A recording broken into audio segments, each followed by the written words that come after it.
વિક્રમ સંવંત 2082 કારતક વદ આઠમ તારીખ 12/11/2025 બુધવાર. વાલા ભક્તો, આજે સદગુરુ શ્રી અક્ષર મુક્ત એવા ગોપાળન સ્વામીને મહારાજે દીક્ષા આપી, માટે સ્વામીનો આજે દીક્ષા દિન છે. તો સ્વામીના દીક્ષા દિનના આ પવિત્ર દિવસે આપણે સહુ કોઈ સ્વામીની વાતોના આધારે શિક્ષા ગ્રહણ કરી ભગવાન શ્રીહરિની મૂર્તિમાં પ્રીતિ કરીએ, સ્નેહ કરીએ.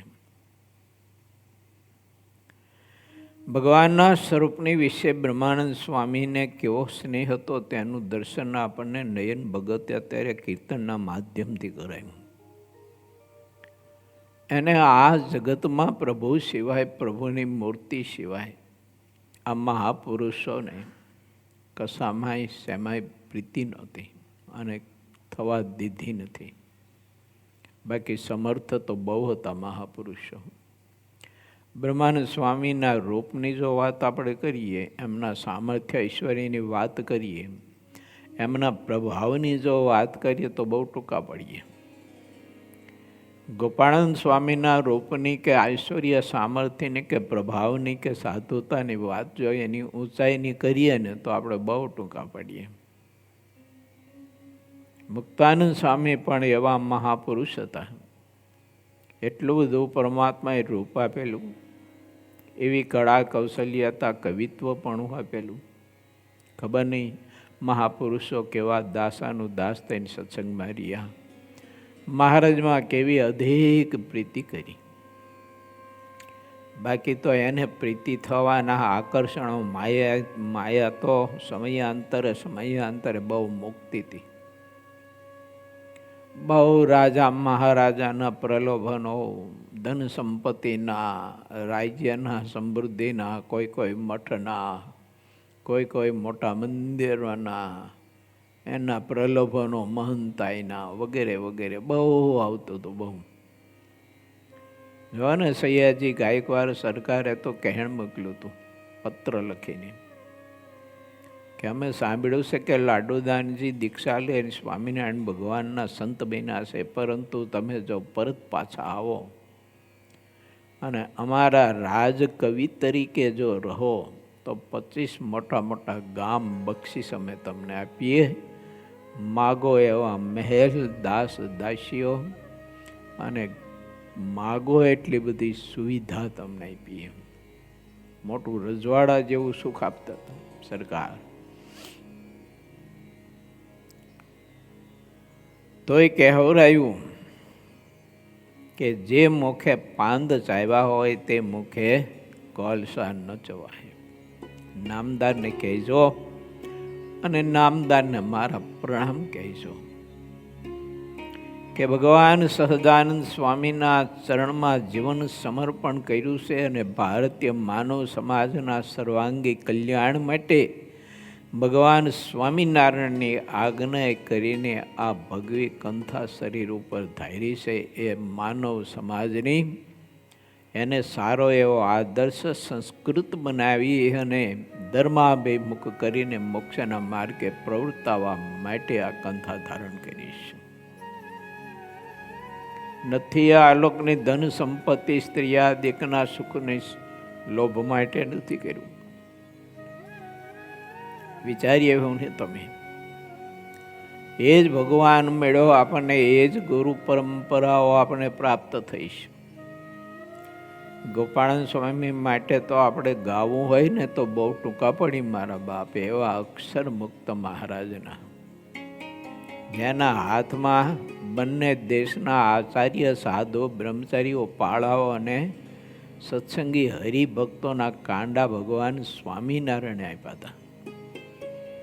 અને ગોપાળાનંદ સ્વામી કહે તેમ બધા કરજો, એની આજ્ઞામાં રહેજો. મહારાજ કહે છે કે અમારી જગ્યાએ એની આજ્ઞા માનજો. સ્વામી જે આજ્ઞા કરે તે અમે જ આજ્ઞા કરીશ એમ માનજો. ડાપણ ન કરતા કોઈ. અને કોઈ ચીજ વસ્તુ પદાર્થ, કોઈ વ્યક્તિ, કોઈ સ્ત્રી પુરુષમાં બંધાતા નહીં. વિચાર કરીએ આપણે કે સહજાનંદ સ્વામી જ્યારે સમગ્ર માનવ સમાજનું કલ્યાણ એની જવાબદારી જ્યારે ગોપાળન સ્વામીને આપતા હોય ત્યારે એ અક્ષર મુક્ત પુરુષ કેવા સમર્થ હોય, તો કેવા દાસ થઈને સત્સંગમાં રહ્યા, કેટલું બધું સાહિત્યનું સર્જન કર્યું, કેવી સાહિત્યમાં પ્રીતિ હતી. આજે હું ને તમે આપણી જાતને પૂછો, હું મારી જાતને પૂછું, તમે તમારી જાતને પૂછો કે આ મહાપુરુષોએ આપણને સાહિત્ય આપ્યું છે, તે સાહિત્ય વાંચવા માટેની આપણે શ્રદ્ધા કેટલી છે, મહિમા કેટલો છે? હાથમાં આપણે કોઈ આવું સાહિત્ય લઈએ છીએ? પૂછીએ આપણે જાતને. અમે બધા ત્યાગીઓ, પારાઓ, સાધકો, હરિભક્તો, બાયો, ભાઈઓ, હવો પૂછો હવને. બોલો, પરમહંસો, પારાઓ, સાધકો, આ સાહિત્ય આપણે હાથમાં લઈને કલાક 2 કલાક નિયમિત રોજે રોજ વાંચતા હોય તો કહો, તમે હરિભક્તો મોબાઈલમાં જેટલો સમય કાઢો છો એટલો આ સાહિત્ય વાંચવામાં કાઢો છો? પૂછો જોઈ જાતને. કારણ મૂલ્ય નથી સમજાયું. ગોપાળાન સ્વામીએ ગીતા ઉપર વગેરે વગેરે ગ્રંથો પર કેટલું બધું સાહિત્ય લખી અને એના ઉપર કેટલી બધી ટીકાઓ લખી છે. મુક્તાનંદ સ્વામી, બ્રહ્માનંદ સ્વામી વગેરે વગેરે પરમહંસોએ, સુખાનંદ સ્વામી તો મહારાજની આજ્ઞાએ કરીને કેટલા પત્રો લખ્યા છે. એ બધા પત્રનું સંકલન કરીને વેદરસ નામનો ગ્રંથ નાનો એવો છે. મહારાજે લખાવેલા પત્ર છે. આ તો પુરુષોત્તમ નારાયણના પત્ર છે. અને એમાં અમારા માટે, સાધુ માટે તો બહુ લખ્યું છે, બહુ અદ્ભુત લખ્યું છે. આપણે ત્યાગીને તો એ વેદરસ ફરજિયાત બધાને વાંચ્યા જેવો છે. આપણે બધા 800ના સમ્રાટ ખરા ને, એટલે સમ્રાટ તો કંઈ કરે નહીં, એના નીચેનો વર્ગ હોય એ કરે. અમે બધા તમારા નીચેના વર્ગ કહેવાય, એમ તમે બધા સમ્રાટ કહેવાય 800ના. એટલે આત્મા સાહિત્ય લઈને વાંચવાનો સંકલ્પ થાય નહીં કોઈ દિવસ. જો બધા માટે, જો મારી જાતને હું કહું છું, સુરતમાં પ્રારંભમાં જ્યારે અવિનાશ ભગત ને બધા ત્યાં રહેતા હતા, ત્યારે હું 15 દિવસ કે મહિનો ગયો હતો.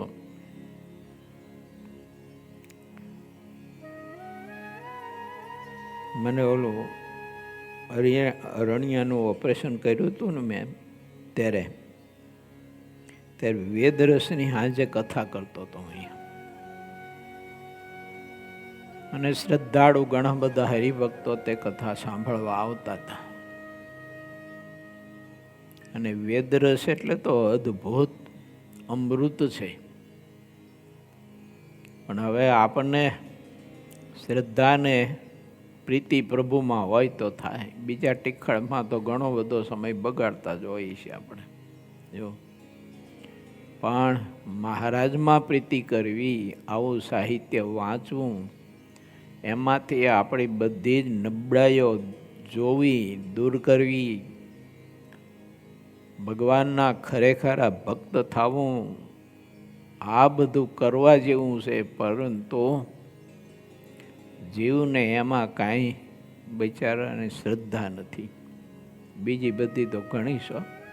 વિષયો ભોગવવા હોય, વિષયો મેળવવા હોય, વિષયમાં જેને પ્રીતિ હોય એની સાથે એ જ પ્રીતિ, મિત્રતા વગેરે વગેરે, આ બધું તો બહુ કરે છે જીવ. માટે ગોપાળન સ્વામીનો દીક્ષા દિન છે. તો સ્વામીના દીક્ષા દિને આપણે સહુ કોઈ સાહિત્યમાંથી એવી શિક્ષા ગ્રહણ કરીએ જે શિક્ષા મને ને તમને સાધુતા આપે. જે શિક્ષા અને દીક્ષા મને ને તમને સાધુતા આપે એવી છે, એમાં આપણે પ્રીતિ કરતા નથી. અને જેમાંથી સાધુતા ખાઈ જાય છે ઉધઈની જેમ, એ બધું ટીખળ બહુ કરીએ છીએ આપણે. માટે વિચારીએ, ભગવાન સ્વામિનારાયણ એવું કહે છે કે કૃતજ્ઞ ન થાઓ, મેં દયા કરી, કૃપા કરી, તમને મનુષ્યનો નહીં પણ પશુનો દેહ આવે એવું હતું, તોય મેં તમને મનુષ્યનો દેહ આપ્યો ભરતખંડમાં, અને એમાંય સારા સદગ્રસ્ત અને પવિત્ર હરિભક્તને ઘેર જન્મ આપ્યો છે. મહારાજ કે તોય મને ઓછું પડ્યું તે આવા સંતોનું અને આવું રૂપાળા ઘનશ્યામ મહારાજનું સામીપ્ય મેં તમને આપ્યું છે. હવે તો વિચારો, મહારાજ કે રૂપાળા ઘનશ્યામ સ્વરૂપે હું તમારા માટે અખંડ અહીં બિરાજું છું, અને તમારી સેવા પરિચર્યા સ્વીકારવા માટે મહારાજ કે હું અતિ તત્પર રહું છું. અહીં બેઠો થકોય સર્વત્ર જગ્યાએ વ્યાપક બનીને તમારું ધ્યાન રાખું છું કે તમે લોકો આડા અવડા જાઓ, ખાણે ખૂંચકે શું ધંધો કરો છો, શું કરો છો, શું નથી કરતા, શું કર્મ કરો છો. મહારાજ કે આ બધું જ હું ધ્યાન રાખું છું ને એમાંથી તમને બચાવું છું.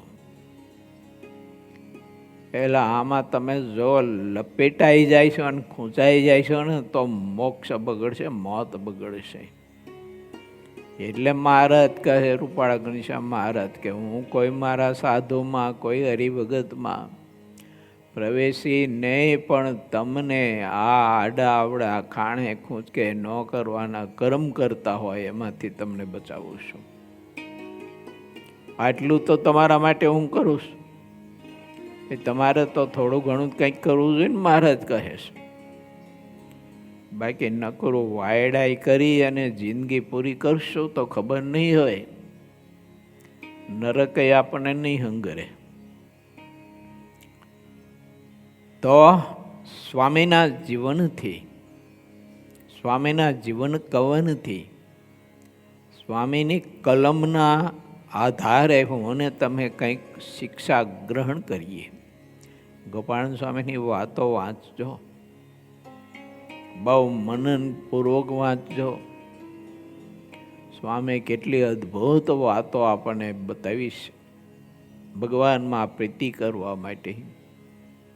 સ્વામી એમને સાધુને કહ્યું, દયાએ કરીને મુમુક્ષુ પર એના કલ્યાણની વાત કરવી, પણ એના ગુણ દોષમાં બાધ પામવું નહીં, વાત કરીને છેટે રહેવું. આપણા માટે કોઈ હરિભગતને, કોઈને, કોઈ છોકરાઓને સત્સંગ કરાવો, ભગવાનમાં પ્રીતિ કરાવો, અને એલા એમાં બદ્ધ ન થતા, એના ગુણ દોષમાં બંધાતા નહીં, નહીતર ઓલાનો મોક્ષ થાય છે અને તમે ટીંગીને પડ્યા રહીશો અને મરીને ભૂત થવું પડશે. એટલે સ્વામીએ કહ્યું, વાત કરીને છેટે રહેવું, એના ગુણ દોષમાં બાધ ન પામવું. જો ગુણ દોષમાં બાધ પામ્યો તો ત્યાગી કે ગ્રસ્ત, મોટો કે નાનો, આયલો એમ સમજવું. આ તો મોટા પુરુષના વચન છે, એનો સિદ્ધાંત છે. અમારે સાધુએ આ ધ્યાન રાખવું જોઈએ.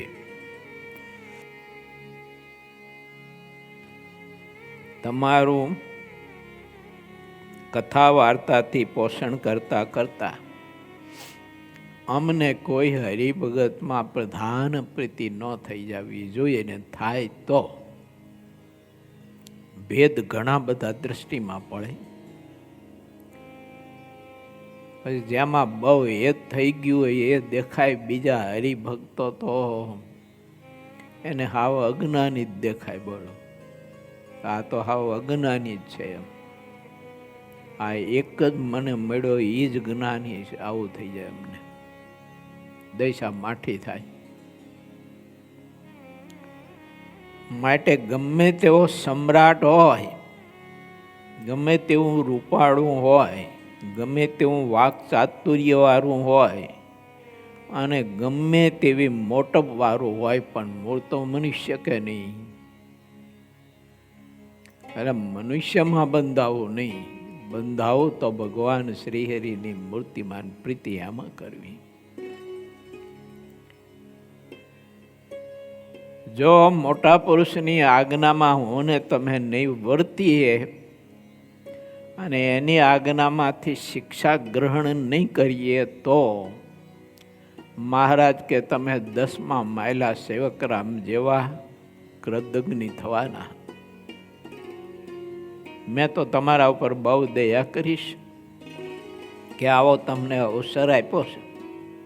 તમે તમારું ધ્યાન નથી રાખતા, એટલું તમારું ધ્યાન બીજા મારા સાધુ કે મારા હરિભક્ત હું જેનામાં જેને શક્તિ આપું તે તમારું પળે પળ ધ્યાન રાખે છે. તે મહારાજ કે હું એના દ્વારા તમારું ધ્યાન રખાવું છું, આટલું તમારા માટે હું કરું છું. એટલે તમે તમારા માટે કાંઈ કરતા નથી, જરાય સાવધાન નથી રહેતા. તે ગમે તે ચીજ વસ્તુ પદાર્થ વ્યક્તિમાં તમે બંધાઈ જાઓ, સ્થાનમાં બંધાઈ જાઓ. હવે સ્થાનમાં વ્યક્તિમાં પદાર્થમાં બંધાયેલો જીવ અધોગતિને જ પામવાનો, ચાહે તે હોય ને ત્યાગી કે ગ્રસ્ત. માટે થોડુંક ગરજવાન થવું. વચરામતનો આ મત છે, સિદ્ધાંત છે. જો અંતે તો ગરજવાન હશે તે ભક્તિ કરી શકશે, ગરજવાન હશે તે સાહિત્યનું વાંચન કરી શકશે અને ગરજવાન હશે તે સાહિત્યમાં પ્રીતિ કરી શકશે, એનું વ્યસન થઈ શકશે. માટે આપણે સહુ કોઈએ એવા ગરજવાન થવું જોઈએ. ખપ વિના તો ગમે તેટલું મળ્યું હોય તો એના માટે તો નકામું જ છે.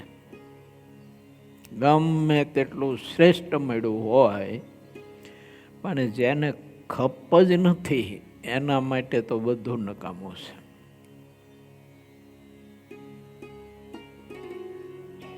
ઘણી વખત જગતમાં એવું બને છે,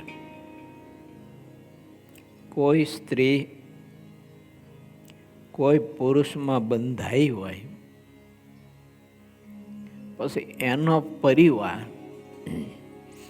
એનું સુખ દુઃખ વિચારતો હોય કે આ છોકરી જે છોકરામાં પ્રીતિ કરીને બેઠી છે આ આખી જિંદગી દુઃખી થવાની, માટે એને દુઃખી નથી થવા દેવી.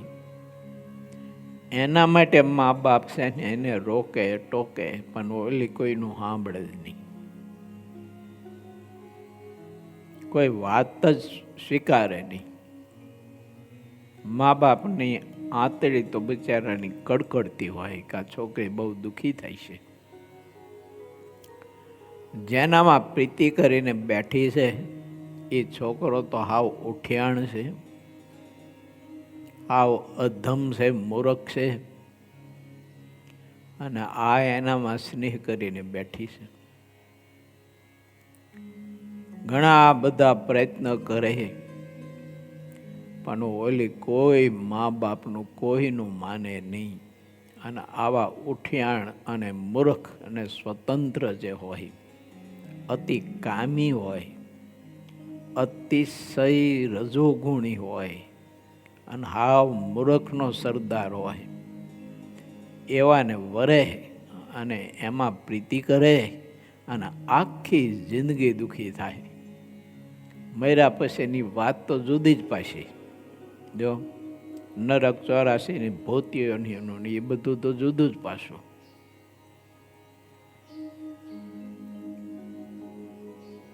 કોઈ આપણા પર દયા રાખતા હોય અને દયા પ્રવર્તાવતા હોય તો એને સમજવા માટે પ્રયત્ન કરવો હોય આપણે કે દયાએ કરીને મારા કલ્યાણ માટે આટલી બધી મારી સંભાવના કરે છે, દેખરેખ રાખે છે મારી.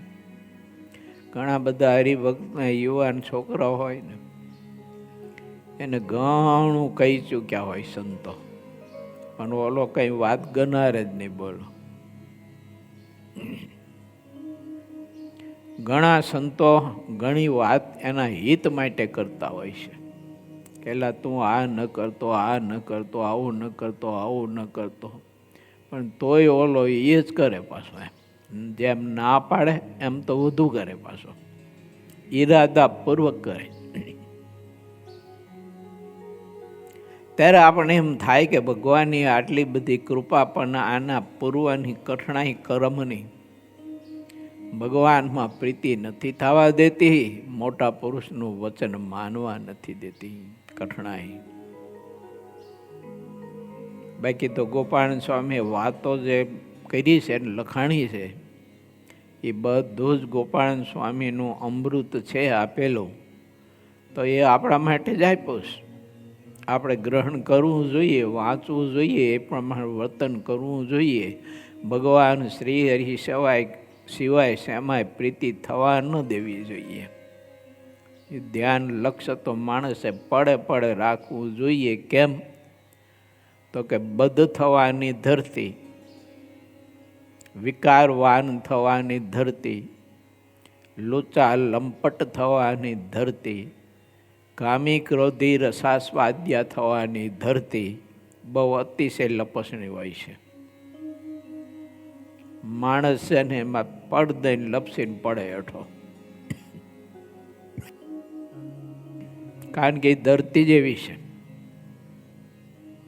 ભલા બધા લપસીને પડે છે એમાં, અને જીવન માણસનું ખતમ થઈ જાય છે. મોક્ષની વાત તો બાજુ પર રહે, પણ જીવતા સુખ નથી ભોગવી શકતો. જો ને ઘણા માણસો એવા બધા વ્યભિચારના બીજા ત્રીજા અકર્મ કર્યા હોય તો જીવતા નર્ક જેવું દુઃખ એ કેદખાનામાં ભોગવતા હોય છે. જેલમાં જીવતા નરક કરતાંય પણ ભૂંડું દુઃખ ભોગવતા હોય છે. જેલખાનામાં તમે જુઓ ને તો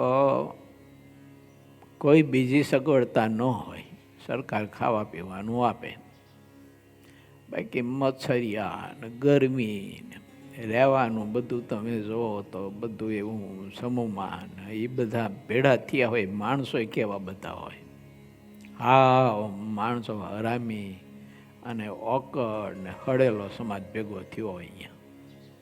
એના ભેળું એને 15-20 વર્ષ, કોઈને આખી જિંદગી જન્મ ટીપો હોય. કારણ કે કર્મ એવા કર્યા ને જન્મ ટીપ આખી જિંદગી. અને અમુક કાયદા એવા છે કે તમને સરકાર પણ છોડાવી ન શકે, પરિવાર પણ છોડાવી ન શકે, સંપત્તિ પણ છોડાવી ન શકે. કાયદા એટલા વિચિત્ર અને ભયંકર છે. આખી જિંદગી જન્મ ટીપમાં આવા હલકટ માણસો એના ભેળું રહેવાનું.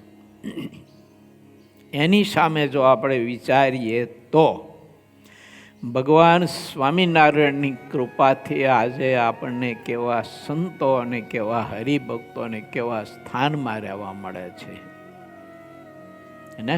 થોડુંક વિચારવું જોઈએ. ઠાકોરજી મગજ આપ્યું હોય ને તો વપરાય, પણ આ બાબતમાં વિષયો મેળવવા, વિષયો ભોગવવામાં ન વપરાય. ઘણા બધા એમાં બહુ વાપરતા હોય છે. ક્યાંથી વિષય મળે, ક્યાંથી સંપત્તિ મળે, કેવી રીતે વિષય ભોગવાય, આમાં મગજ બહુ વાપરે, પોતાના કલ્યાણ માટે નથી વાપરતા. આખી જિંદગી માણસ દુઃખી થાય છે. ત્યારે આપણે વિચારીએ કે ભગવાન સ્વામિનારાયણની કૃપા તો જુઓ આપણા બધા જ ઉપર, કે કેવો શ્રેષ્ઠ મહારાજે યોગ આપ્યો છે. આ રૂપાળા ઘનશ્યામ મહારાજનું સાનિધ્ય, આ નૈમિક શાણીય ક્ષેત્ર, એમાં રહેવાનું કેટલું પવિત્ર વાતાવરણ. મેં પ્રથમ દિવસે વિદ્યાર્થીની સભામાં કહ્યું હતું ને, આની રજનો પ્રભાવ મેં બતાવ્યો હતો. આ રજમાં આપણને બેસવા ઉઠવા મળે છે, અને ઘણા બધાને આખી જિંદગી ઓલી કેદખાનાની ધૂળમાં એની માટીમાં રહેવું પડતું હોય છે. કેવી ગંદી માટી કહેવાય. એક પ્રકારનો કાદવ જ કહેવાય આ બધો. એ કાદવમાં જિંદગી કાઢવાની, બોલો. જીવતા નરક કેવું ભૂંડું. એટલે સ્વામીના દીક્ષા દિન નિમિત્તે અને તમે સ્વામીની શિક્ષા ગ્રહણ કરીને સાધુતા કેળવીએ, એકાંતિક ભક્ત થઈએ, એકાંતિકપણું પ્રાપ્ત કરીએ. માટે સત્સંગમાં ખૂબ જ ગરજવાન થઈએ, ખપવાળા થઈએ. અમે ત્યાગી ગ્રસ્ત તમે બધા આપણી જાતને પૂછીએ કે આપણે કોઈ સંત પાસે ગરજવાન થઈને એનો સત્સંગ આપણે કરીએ છીએ કે મારામાં આટલા બધા સ્વભાવ છે, આટલી બધી ખામી છે, તમે કાંઈક દયા કરી અને મને આ મારી ખામી ટળે, ભગવાનમાં મને પ્રીતિ થાય, ઠાકોરજીએ મને અવસર આપ્યો છે, તે અવસર હું ચૂકી ના જાઉં. હું તો અબુદ્ધ છું, અજ્ઞાની છું, મૂર્ખ છું, પણ તમે કંઈક દયા કરો મારા બાપ, કંઈક દયા કરો. પરીક્ષિત મહારાજા અને પ્રતાપસિંહ રાજા અને જ્યેષ્ઠજીત પોતાને મળેલા સદગુરુઓ પાસે રાકાની જેમ કરતા હતા, મારા બાપ દયા કરો, દયા કરો, દયા કરો, ને આ માયામાંથી ને આ બંધનોમાંથી મુક્તિ મળે એવી કંઈક દયા કરો મારા ઉપર. હવે તો થાકી ગયા, જન્મ લઈ લઈ વિષયો ભોગવી હગા વાલા બૈરા છોકરાની ગાયડો ખાઈ એના અપમાનો સહન કરી, કોઈ લોકોની ગાયડો અપમાનો સહન કરી અને નકરા વેતરાન વેઠો કરીને મજૂરી કરી ગધા મજૂરીઓ કરીને થાક્યા. હવે તો આખી જિંદગી ગધા મજૂરી કરીને બૈરા છોકરાને કમીને આપ્યું, અને બધાએ અંતે છે ને અડસેલી દીધા. મને હવે દયા કરો, તમે આમાંથી બચાવો એમ ગરજવાન થઈને સત્સંગ કર્યો હતો એને. એટલે 7 જ દિવસમાં એને ભગવાન મળી ગયા અને ભગવાનને પામી ગયા. આપણને સત્સંગ કરવાની ગરજ ખરી? કોઈ પરાણે સત્સંગ કરાવે તો કરીએ, ખટકો રાખીને આપણને ટોયકા કરે ત્યારે આપણે કથામાં, આરતીમાં, ભજનમાં, ધ્યાનમાં, સેવામાં, વ્રતમાં, તપમાં જોડાઈએ. ગરજ તો છે નહીં આપણને બિલકુલ જરાય. મહારાજનો તો મત છે કે ગરજવાન થાવ. માટે ગરજ પતી જાય, ગરજ પતી જાય અને પછી મંદિરના પગથિયા છે ને એને મોટા જણાય. જો આ લોકની કંઈક ગરજ હોય ને એટલે ઘણા બધા સાધુ પાસે આવીને કરતા હોય છે, દયા કરો, દયા કરો, દયા કરો. ઠાકોરજી એને કંઈક સંદેશો આપે અને એના માધ્યમે ઠાકોરજી કંઈક કામ કરી દે. એનું આ લોકનું જે હોય તે, ધન સંપત્તિના દુઃખનું હોય તો તે, સંતતિના દુઃખનું હોય તો તે, રોગના દુઃખનું હોય તો તે, પણ પછી ઓલો આખી જિંદગી તે સંત સામું જોતો નથી. આવા સ્વાર્થી માણસો આ જગતમાં બહુ જીવન જીવતા હોય છે. કેમ?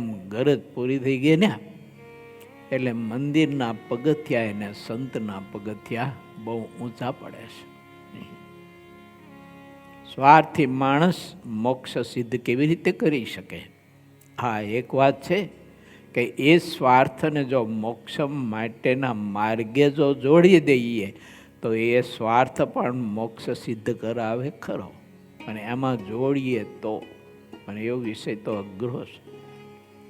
દરદ માટે વૈદ વેરી. બહુ ધા જગતમાં 99% સમાજ એવો હોય છે. ગરજ પતે એટલે મંદિરના પગથિયા બહુ ઊંચા પડે, એને મંદિર બહુ દૂર પડે. સંત રહેતા હોય તે જાગ્યા પછી એને બહુ દૂર પડે. કેમ કે ગરજ મટી ગઈ ને. પેલા ગરજ હતી ને ત્યારે તો દોડી દોડીને આવતા ને કોઈ કહેતા કે એટલે બધેથી દૂરથી તમે આવો છો. અરે ના ના, કાંઈ દૂર નથી, હવે અહીંયાથી અહીંયા આવું હું દૂર કહેવાય. પણ ગરજ બોલે છે, એ નથી બોલતો. ગરજ પૂરી થઈ જાય, કામ થઈ ગયું, પછી એની ગરજ બોલવાની કે હવે સારું છેટું બહુ પડે છે, કે આવવાની ઈચ્છા તો ખરી કે આત્મીય સભામાં, પણ સારું મહિને મહિને આવવાનું દૂર પડે, છેટું બહુ પડે છે. 2 કલાક 3 કલાક આવવા જવાની, અહીંયા પાછું આત્મીય સભામાં મોડે સુધી 1 વાગ્યા સુધી બેસવાનું, બહુ છેટું બહુ પડે છે. કેમ? ગરજ મટી ગઈ ને એટલે દૂર પડવા માંડ્યું એને. એક વાત ગોપાળન સ્વામીની શિક્ષામાંથી ઓને તમે ગ્રહણ કરીએ કે જેને ભગવાનના સંતની જાયગા દૂર પડશે ને એનો મોક્ષ કદી નહીં થવાનો. કોઈ જન્મે નહીં થવાનો, કદી નહીં થવાનો. જન્મ ગમે તે લેવા હોય એટલા લઈ તૂટી જાય છે ને તોય નહીં થવાનો. ભગવાનના સંતની જાયગા જેને નજીક હશે ને એ મોક્ષને પામશે. એક વાત હું તમે લક્ષ્યમાં રાખીએ.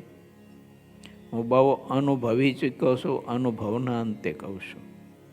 અનુભવ એટલે કે બહુ જોયું છે મેં કે જેટલા દાણા ઘંટીમાં ઓરાયા ની બધા છે ને દળીને લોટ થઈ ગયો. લોટના રોટલા થયા, રોટલી થઈ, ભાખરી થઈ, અને એનું બધું નરક થઈ ગયું. અને જેટલા તે ઘંટીના ખીલાની બગલમાં જેટલા દાણા રહ્યા ને એને ઘંટી દળી ન શકી, અકબંધરિયા. એમ હું તમે જો સંતની નજીક જો રહેશો, એની સાથે સાચી પ્રીતિ કરશો તો બચવાના. બાકી કાળ અને માયા રૂપી ઘંટીના 2 પળ માણસને દળી અને લોટ કરી અને માણસ ખાય અને એનું નરક બની નાખવાના. અને અંતે જીવ નરક યાત્રામાં જવાનો. સમજાય તો ભલે, ન સમજાય તો ઠીક છે, પણ વાત બધી નિશ્ચિત છે. માટે સાધુમાં પ્રીતિ કરશો. તમને ચાહે તેવા, તમારું હૃદય સ્વીકારે, તમારા આત્માને હૃદયને સંતોષ થતો હોય કે આ સંત ભગવાનના સંબંધવાળા છે અને આ સંત થકી હું ભગવાનને પામી જઈશ, આવો તમને ભરોસો અને વિશ્વાસ તમારું હૃદય આપતું હોય એવા સંતની સાથે પણ પ્રીતિ કરજો, હેત કરજો. સાધુડા થાય જો, હાઢોળા ન થતા. પ્રીતિ રાખજો સંતોમાં. કેમ કે એ બચાવશે મને તમને. બાકી આ દુનિયામાં બીજો કોણ આપણને વિષયોમાંથી બચાવે એવું છે? દેહ કરતાંય પણ તમને મળેલા અને તમારું હૃદય એને સ્વીકારેલા સંતમાં પ્રીતિ અધિક રાખજો. એના વચન અમૃત તુલ્ય માનજો, અમૃતથી પણ અધિક માનજો. મહારાજ મને તમને એ વિષય તરફ જ દ્રષ્ટિ જ દોરે સાપડી. લોયાનું બીજું વચનામૃત છે. ગઈકાલે આપણે સૌ કોઈએ 24મા પૂર્ણના ત્રીજા તરંગમાં લોયાના બીજા વચનામૃતમાં પ્રવેશ કર્યો હતો અને 14મી ચોપાઈ સુધી આપણે એમાં સ્નાન કર્યું હતું ને 15મી ચોપાઈમાં અત્યારે પ્રવેશ કરીએ છીએ. સાંભળો.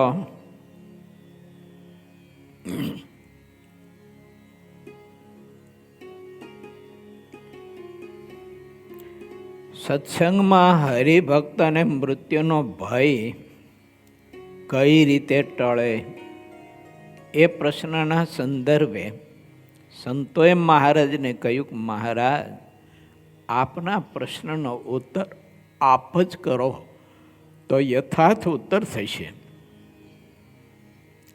ત્યારે શ્રીજી મહારાજ મુનિઓ પ્રત્યે બોલ્યા કે જ્યાં સુધી તમે કીર્તન બોલતા હતા ત્યાં સુધી અમે વિચાર કરીને રાખ્યો, તે હવે તમને અમે કહીએ છીએ.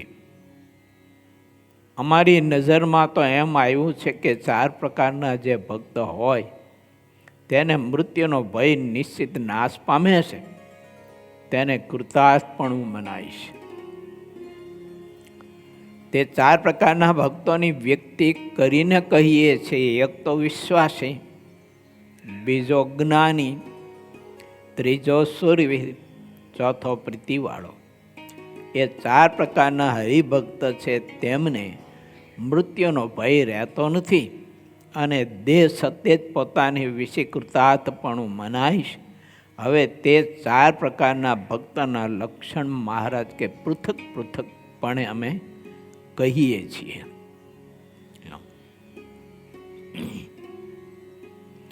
વિશ્વાસી, જ્ઞાની, સુરવીર અને પ્રીતિવાળો. પહેલી વાત, ભગવાનના સંતના વચનમાં જેને વિશ્વાસ હોય, ભરોસો હોય કે આ ભગવાનના સંત એ ભગવાનને પામેલા છે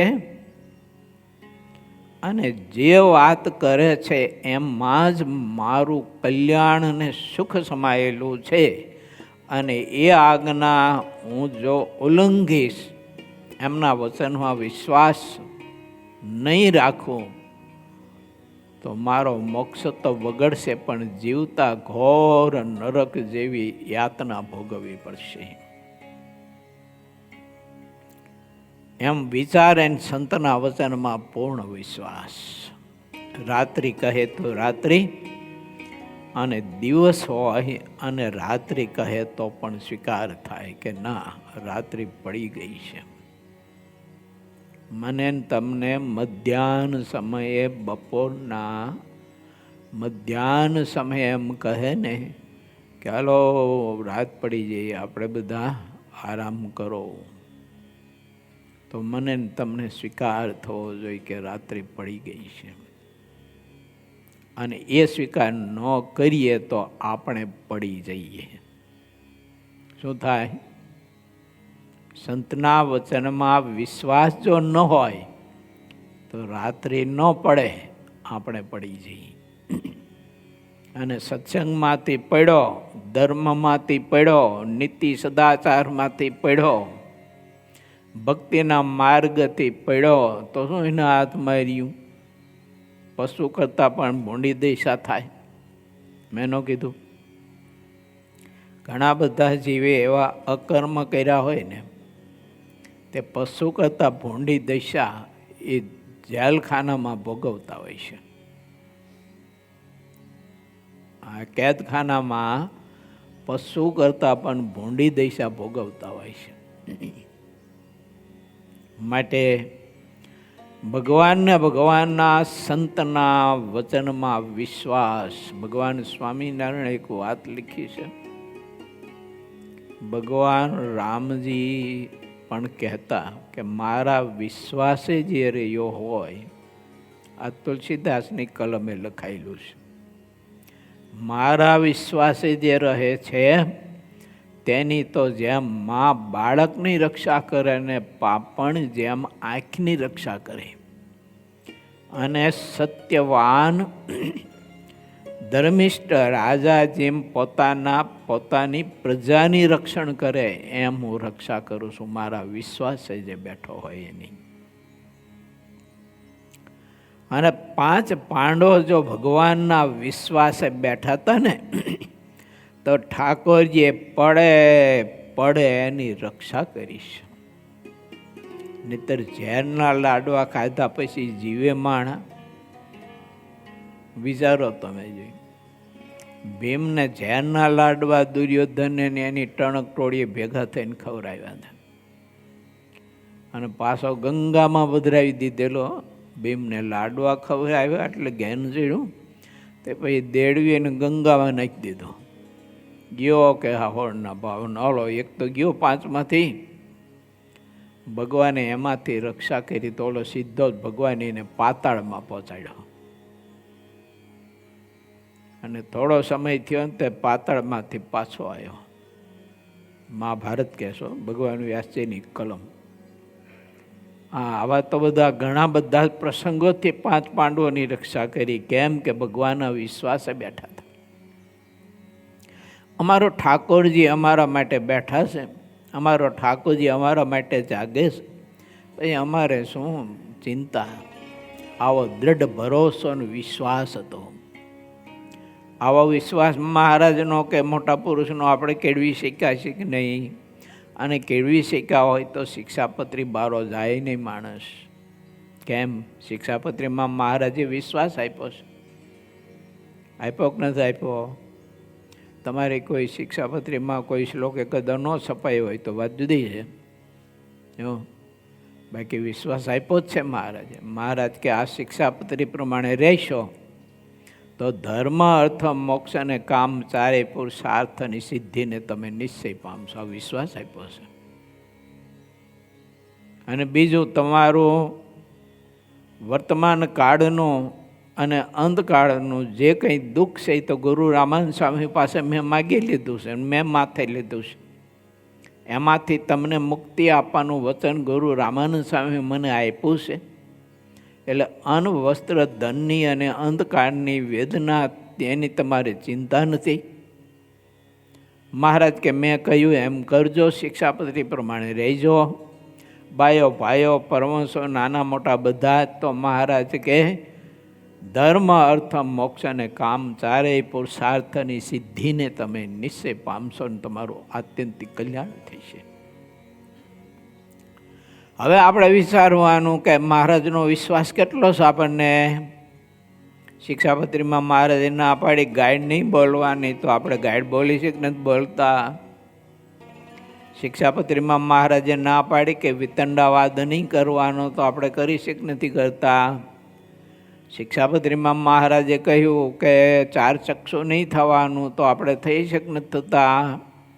આની વાત જાણીને આને કહેવાની, એની વાત જાણીને આને કહેવાની, એની વાત જાણીને આને કહેવાની.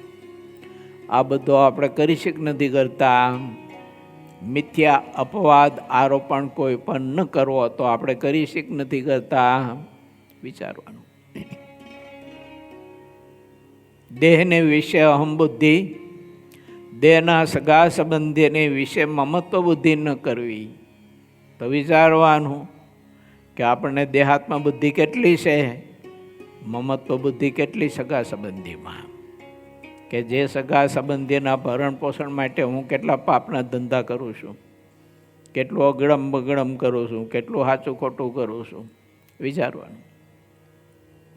ત્યારે દેહના સગા સંબંધીની વિશે મમત્વ બુદ્ધિના કારણે તો જગતમાં લોકો પાપ કરે છે. બધા જીવ હિંસાઓ કરે, માછલા મારે, મૃગલા મારે, સસલા મારે, હરણિયા મારે, વગેરે વગેરે ખોટું કરે, ભેળસેળો કરે, કાંઈક કરે, બધું દૂધમાં, બીજામાં, ત્રીજામાં, તેલમાં, ઘીમાં વગેરે વગેરેમાં. કાંઈક માણસ બધું આડો અવડો અગડમ બગડમ કરતો હોય, કંઈક જીવ હિંસા કરતો હોય. એ દેહ અને દેહના સગા સંબંધીના અહમમત્વને કારણે થાય છે પાપ બધું. નારદજીમાં તો કહ્યું તું વાલ્યને કે જેના માટે તું પાપ કરે છે એને પૂછાય તો ખરો કે આ પાપમાં ભાગીદાર જે કંઈ છે તારા પરિવારમાંથી કેટલા જણા થાય છે અને કેટલો ભાગ લે છે એમાંથી પાપ ભોગવવામાં. ઓલો ગયો અને પૂછ્યું તો બધાએ કહ્યું અમે ક્યાં કહી છીએ કે તમે ચોરી કરીને હિંસા કરીને મારું પેટ ભરો, મહેનત કરો, ધંધો કરો, ધંધો કરીને કમાઈને લાવો, અમને ખવડાવો, આમ કહી છે તમને પાપ કરવાનું. પાપમાં કોણ ભાગીદાર થાય? એ તો કરેલા હવ ભોગવે.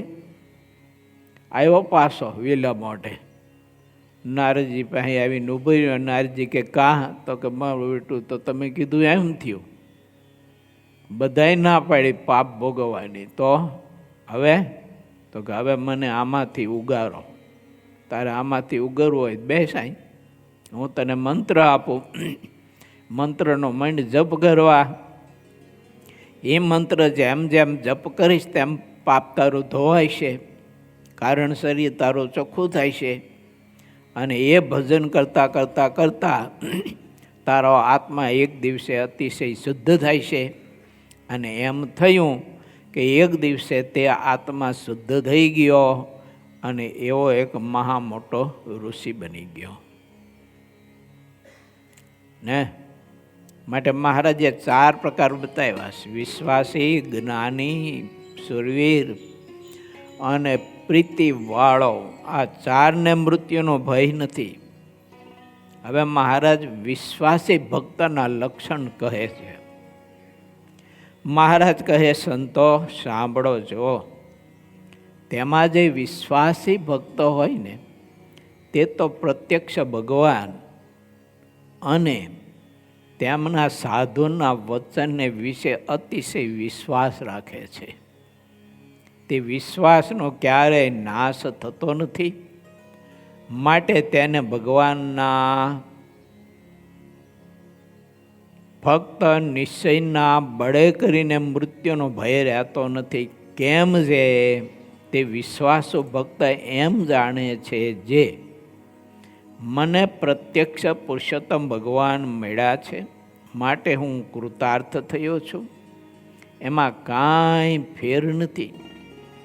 આવી સમજણે કરીને તેને મૃત્યુનો ભય રહેતો નથી. મને ભગવાન પુરુષોત્તમ નારાયણ મળ્યા. પ્રભુએ મને વચન આપ્યું છે કે દીકરા, હું કહું એમ તું કરીશ ને એટલે એમના દૂતો કે કાળ કે કર્મ એકેય પણ તને દુઃખ દેવાને સમર્થ નથી. અને તારું અંતે કલ્યાણ હું કરીશ. એમ ભગવાને વચન આપ્યું હોય ને તો એ ભગવાનના વચનમાં પૂર્ણ વિશ્વાસ. એવો ને એવો ભગવાનના એવા જે સંત હોય એના વચનમાં પણ પૂર્ણ વિશ્વાસ. આપણને કોઈ સંતે વચન આપ્યું હોય કે તારા હાથના કાંડા ભગવાન સ્વામિનારાયણના હાથમાં પકડાઈ દઈશ, એની જવાબદારી મારી, તો મને તમને વિશ્વાસ અને ભરોસો હોવો જોઈએ. અને વિશ્વાસને ભરોસો ક્યારે કહેવાય ખબર છે? કે જીવંત પર્યંત એની મરજીમાં રહી તો કહેવાય. બાકી વિશ્વાસ આપ્યો, આપણને કહ્યું કે તારો કાંડો ભગવાન સ્વામિનારાયણના હાથમાં હું પકડાઈ દઈશ, અને પછી આપણે એસી તેસી કરીને જીવન જીવતા હોય, આવ સ્વતંત્ર જીવન જીવતા હોય, ઇન્દ્રિયો અંતકરણ કહે એમ જ કરતા હોય, તો એમ કંઈ થોડો કે ભગવાન હાથમાં કાંડું પકડે. કદાચ ઓલો સંત લઈ જાય તોય મહારાજ કહે કે આ હળેલને અહીં ક્યાં લાવ્યો હતો? આ તો હાવ હળેલ છે કે આ તો બીજી બધી કેરીઓ બગાડશે, પાછી ચાંદીવાળી કેરી અહીં ક્યાં લાવ્યો? જા લઈ જા પાછી નાખ. ઓલા સંત કે આને ક્યાં નાખવી? મહારાજ કે ગમે ત્યાં નાખ જા કે. જો પછી ઓલા સંત અટવાય કે હવે આ કેરી નાખવી ક્યાં એમ, જંગલમાં નાખવી, રસ્તામાં નાખવી, કાદવમાં નાખવી, કચરા પેટીમાં નાખવી ક્યાં એમ. એટલે સંતે આપણને વિશ્વાસ આપ્યો હોય ને તો જીવન પર્યંત એની મરજીમાં રહેવું પડે, એની આજ્ઞામાં રહેવું પડે. પછી મનમાની ન કરાય મારા બાપ, જો એમ કંઈ થોડોક મોક્ષ થતો હોય છે મનમાની કરવાથી. માટે મહારાજ કહે છે કે વિશ્વાસુ ભક્તને એને ભગવાન કે ભગવાનના સંતે વિશ્વાસ આપ્યો હોય ને પછી એમ રહેવું. બીજું, આપણે વિશ્વાસ આપ્યો હોય, શું આપ્યો હોય તો ભગવાનને અને ભગવાનના સંતને આપણે વિશ્વાસ આપ્યો હોય કે તમે મારું કાંડું ભગવાન સ્વામિનારાયણના હાથમાં પકડાવી દેવાની જવાબદારી લીધી છે ને ગુરુદેવ, તો જીવંત પર્યંત હું તમારી મરજીમાં રહીશ. આવો આપણે વિશ્વાસ આપ્યો હોય ને તો શિક્ષાપત્રી એમ કહે છે કે વિશ્વાસઘાતો ન કર્તવ્ય હો, તે સંતનો વિશ્વાસઘાત ન કરતા. એને છેતરીને, એને અંધારામાં રાખીને, એને અજાણ રાખીને આપણે મનમાયની જિંદગી ન જીવીએ, ન કરીએ મનમાયના કર્મ, એ તો વિશ્વાસઘાતનું પાપ બહુ મોટું છે. આપણે આપ્યો હોય તો, વિશ્વાસ ન આપ્યો હોય ને મનમાની કરતો હોય તો પછી હવે એના કર્મ પ્રમાણે બધું થાય, પણ આમાં ડબલ થાય. એક તો આપણે કોઈ સંતને વિશ્વાસ આપ્યો હોય એનો વિશ્વાસઘાત કરીએ એનું કર્મ, અને એક મનમાની કરી એનું કર્મ, એટલે ડબલ કર્મ થાય. વિશ્વાસ ન કોઈ સંતને આપ્યો હોય મનમાની કરતો હોય તો ખાલી મનમાની જે કરે છે એટલું જ ભોગવવાનું, પણ ઓલું સંત વિશ્વાસઘાતનું પાપ છે એ તો ન લાગે ને.